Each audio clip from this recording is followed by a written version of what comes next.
বাংলাদেশ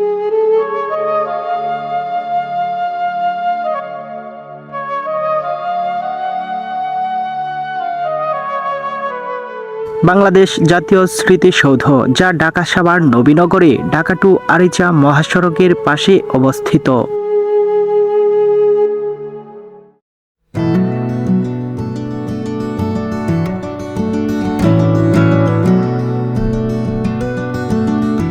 জাতীয় স্মৃতিসৌধ প্রাঙ্গণে প্রবেশের আগে ফুটপাতে রয়েছে নানান রং বেরঙের ফুলের দোকান।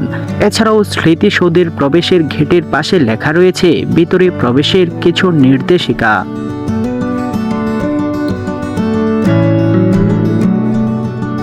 শহীদদের আত্মত্যাগের জন্য নির্মিত স্মৃতিসৌধটি ঘুরে দেখতে প্রতিদিনই অনেক মানুষ এখানে আসেন।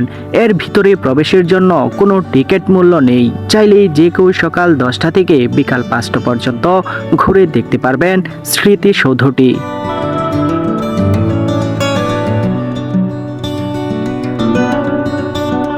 স্মৃতিসৌধ প্রাঙ্গণে প্রবেশের পর চারপাশের পারিপার্শ্বিক পরিবেশ খুবই ভালো লাগবে একের পর এক সারিবদ্ধভাবে রোপণ করা বৃক্ষরাজিও।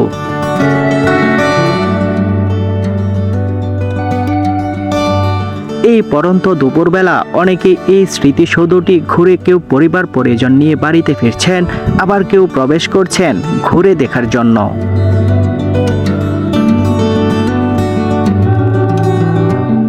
এবার হাঁটতে হাঁটতে আরো সামনের দিকে এগিয়ে যেতে লাগলাম। এখানে স্মৃতিসৌধের প্রাঙ্গণে কোথায় কি রয়েছে তার একটি নির্দেশিকা রয়েছে।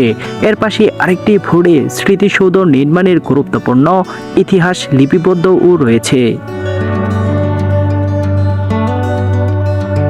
এবার কিছুটা দূর থেকেই সম্পূর্ণ স্মৃতিসৌধটি খুব ভালোভাবে নজরে এলো। 1971 সালে মহান মুক্তিযুদ্ধে শহীদদের প্রতি শ্রদ্ধা জানানোর জন্যই মূলত এই স্মৃতিসৌধটি নির্মাণ করা হয়েছে।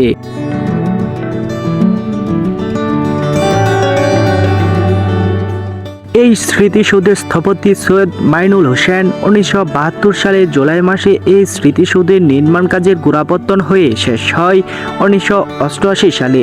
স্মৃতিসৌধটি নির্মাণে 3টি ধাপে মোট ব্যয় হয় 13 কোটি টাকা।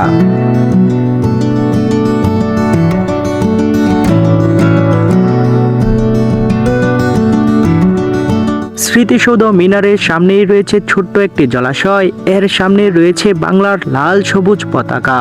এই স্মৃতিসৌধ মিনারটির উচ্চতা 45 মিটার বা 150 ফুট। স্মৃতিসৌধ মিনারে রয়েছে 7টি স্তম্ভ। 52, 54, 56, 62, 66 ও 69-এর গণ অভ্যুত্থানের মধ্যে দিয়ে অগ্রসর হয়ে 71-এর মুক্তিযুদ্ধে চূড়ান্ত বিজয় অর্জিত হয়।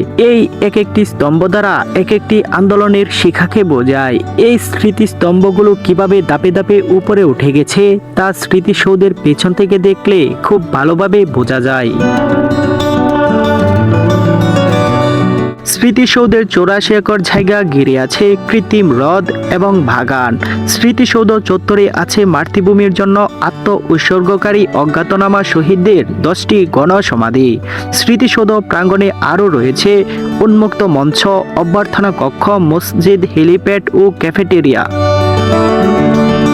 বিভিন্ন সময় বিভিন্ন দেশের প্রধানমন্ত্রী, রাষ্ট্রপতি ও প্রতিমন্ত্রীরা বাংলার ইতিহাসের এই গুরুত্বপূর্ণ স্থাপনাটি ঘুরে দেখতে আসেন। তখন এই জায়গাটিতে স্মৃতিস্বরূপ একটি করে গাছ রোপণ করে যান তারা। এই ফুলগুলোর নাম কি তা জানি না, তবে দেখতে খুবই চমৎকার লাগছে। সামনের এই জায়গাটি এই স্মৃতিসৌধের একমাত্র হেলিপ্যাড। পুরো স্মৃতিসৌধ প্রাঙ্গণটি একেবারে সবুজে ঘেরা। এখানে রয়েছে নানান প্রজাতির ফুল ও ফলের গাছ। প্রতিদিনই ইতিহাসের এই গুরুত্বপূর্ণ জায়গাটি ঘুরে দেখতে নানান মানুষ এখানে হাজির হন। কেউ বা আসেন অবসর সময় কাটাতে কিংবা আড্ডা দিতে, আবার কেউ বা আসেন শহরের কোলাহল ছেড়ে সবুজ প্রকৃতিতে একটুখানি নিঃশ্বাস নিতে।